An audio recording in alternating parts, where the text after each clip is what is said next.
Muy buenas, vecinos del patio de Fuengirola. Pues aquí estamos en esta jornada conmemorando ese Día Internacional del Alzheimer. El otro día, hace muy poquitas jornadas, se inauguraba en la Casa de la Cultura una exposición precisamente que se acerca a este tema, y es lo que vamos a abordar durante los próximos minutos. Sus autores, ahí los tienen: Alejandro Hurtado, aficionado a la fotografía y también bombero de profesión, y también Antonio Ortín, licenciado en periodismo, jefe de área de la sección de edición y articulista habitual en el periódico Sur. Con él sí vamos a tener la oportunidad de charlar y nos va a hacer un poquito de guía en esta muestra tan interesante que lo que persigue un poco. Antonio, ¿qué tal? Muy buenas, ¿cómo estamos? Buenas tardes, buenos días, encantado con saludarte. Concienciar a la gente de la importancia de esta enfermedad, por supuesto, y de ese recorrido, ese reto que os marcasteis hace unos años, como era realizar el Camino de Santiago en bicicleta y apoyando a las asociaciones. Sí, el Camino de la Memoria es un proyecto que surge en 2017. Como bien has contado, recorremos el Camino de Santiago entre Málaga y la capital compostelana en bicicleta. Alejandro Hurtado, que es un fotógrafo malagueño, y yo. Lo que hacemos es visitar, conocer a fondo cómo trabajan las distintas asociaciones que hay que trabajan con enfermos de Alzheimer a lo largo de esa ruta, y lo reflejamos en el libro Camino de la Memoria, a beneficio de la Asociación de Alzheimer Málaga. Posteriormente, en alianza con la Universidad de Málaga, montamos lo que es esta exposición que hemos traído a Fuengirola. Esta exposición, efectivamente, lo que pretende es sensibilizar sobre el alcance de la enfermedad, que no es solo una enfermedad de memoria. Estamos hablando de una enfermedad neurodegenerativa que acaba teniendo un impacto directo tanto en el propio enfermo como en el entorno. ¿Por qué? Porque al problema de memoria, que es un poco la vía sobre la que transita la enfermedad, se une un deterioro cognitivo progresivo que acaba generando un deterioro físico y en una dependencia total, con lo cual acaba condicionando la vida no solamente del usuario, del enfermo, perdón, sino de todas las personas que están alrededor de él. Algo que nuestro invitado Antonio conoce de primera mano, porque por desgracia tu madre padeció esta enfermedad. Sí, yo creo que todos los que estamos en esta causa es por algo, es porque lo hemos vivido. Sí, mi madre fueron 10 años de lucha contra la enfermedad.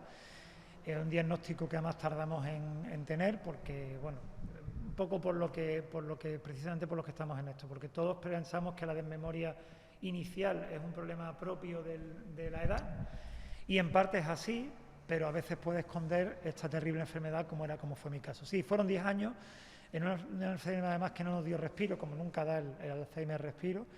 Y bueno, cuando esto pasó, cuando ya ella se fue y yo me quedé con la sensación de que había que apoyar a todos estos colectivos que a mí me apoyaron en su momento y que trabajan no solamente con los enfermos, sino orientando a la familia.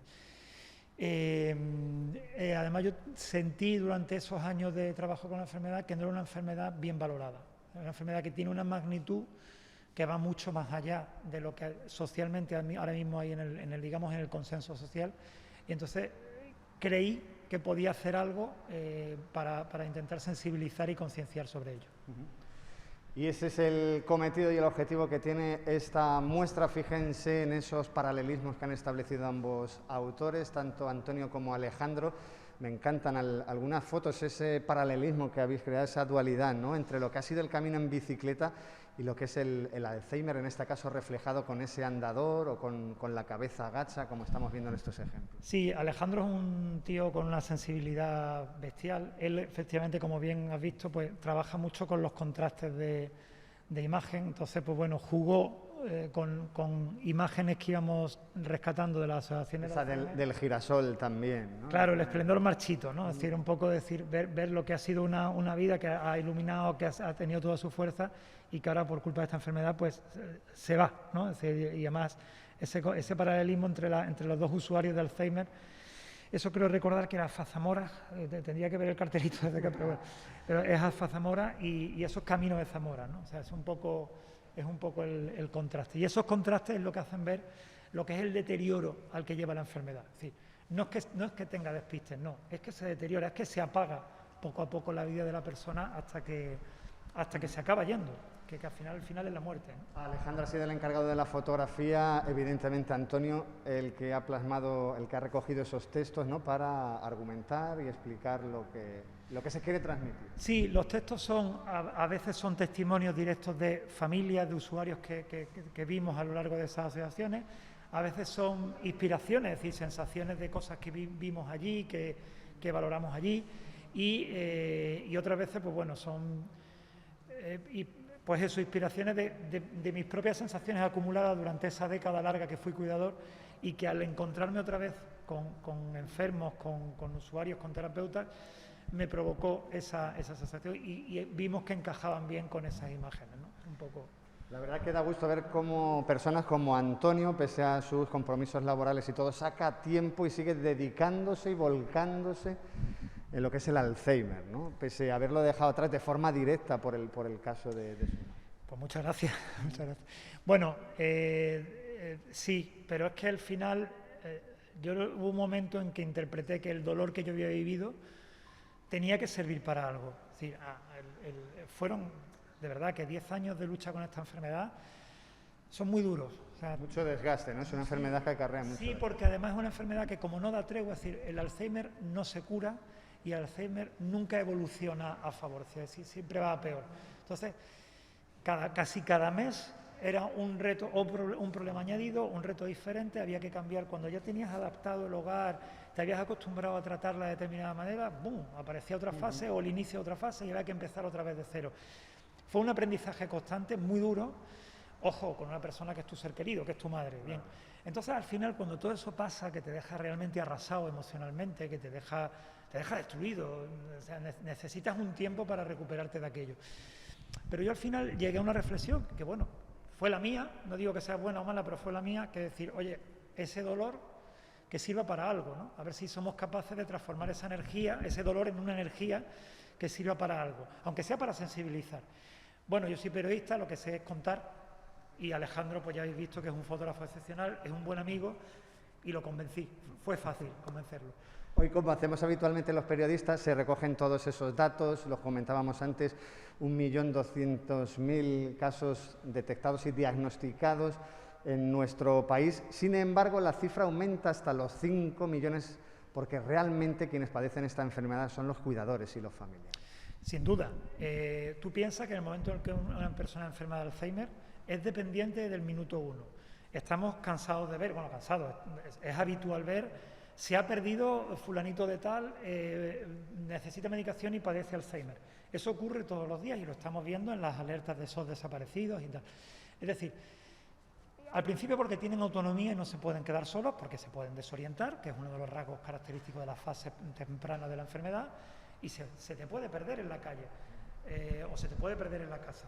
Luego porque, como explicábamos antes, la dependencia va aumentando, hay que acabar dándoles de comer, hay que acabar llevándolos al aseo, hay que acabar al final, en las etapas finales, hay que cambiarle pañales. Y ahora quizás conocemos más de la enfermedad, pero antes, a lo mejor, o hace años, no sabríais cómo afrontar esa situación. Sin duda, y además es lo que un poco venimos a reivindicar también con este proyecto Camino a la Memoria. Es decir, el sistema sanitario a día de hoy te proporciona la terapia farmacológica, sin duda, y lo hace muy bien, pero todo el soporte asistencial que conlleva lo están haciendo las asociaciones de familias como esta de aquí de Fuengirola Mija, ¿no?, que hace un trabajo extraordinario con su presidenta Paqui Lebrón al frente, ¿no?, y todo el equipo de terapeutas que tiene. Entonces, claro, tú te vas encontrando con que tienes que aprender a tratar a una persona que deja de ser tu madre, deja de ser una persona que necesita cuidado y no sabes cómo. Entonces, en ese momento es donde entran en juego las asociaciones, ¿no? Cuando descubres todo lo que es la enfermedad, ya ha terminado el proceso. Es un poco lo que... Por eso la importancia de sensibilizar. Ese es todo el objetivo de Camino. Por eso la importancia de exposiciones como esta, que por cierto ha contado con la visita de lujo de la reina emérita, la reina Sofía, como estamos viendo aquí en sí, este eso fue uno de los mayores orgullos que llevamos nosotros en todo este camino que ya hemos transitado. Al poco de inaugurar la exposición aquí en Málaga, creo recordar, la memoria no me falla, creo que recordar que fue en el Centro Ámbito Cultural del Corte Inglés. Bueno, uno de los expertos, de las científicas que ha hecho estos paneles que explican la evolución de la enfermedad, es Antonia Gutiérrez, catedrática de Biología Celular de la Universidad de Málaga. Ella pertenece a la Fundación 100, que a su vez pertenece a la Fundación Reina Sofía, que es uno de los principales focos investigadores de Alzheimer. Bien, en septiembre de 2018 se celebró el Congreso Internacional Científico de Alzheimer en Santiago de Compostela. Entonces a través de Antonia, vieron que era una ocasión buenísima que esta exposición fuera un poco la actividad divulgativa de ese congreso, ¿no? Y tuvimos el privilegio de que doña Sofía pues inaugurara esta exposición y bueno, pues fue un lujo porque además nos puso en el foco, que es lo que nosotros buscamos, no que nos pongan en el foco a nosotros, sino que pongan en el foco a la enfermedad y a todas las personas que trabajan por ella, ¿no? Antonio Ortín, muchísimas gracias por atendernos y enhorabuena por este magnífico trabajo. Gracias a vosotros por haceros eco. Hasta el 8 de octubre, ya lo saben, pueden visitar esta muestra aquí en la Casa de la Cultura y en su sala de exposiciones, algo que también sale de este libro que estamos viendo y que lleva el mismo título, Camino de la Memoria, cuyos fondos que recaudan a través de estos ejemplares siguen destinando a las asociaciones que trabajan, como saben, por el Alzheimer y con los numerosos pacientes. Así que ya lo saben, no pierdan la oportunidad, pásense por este lugar y en definitiva podemos conocer más y disfrutar de la experiencia que también vivieron hace algunos años tanto Antonio como Alejandro.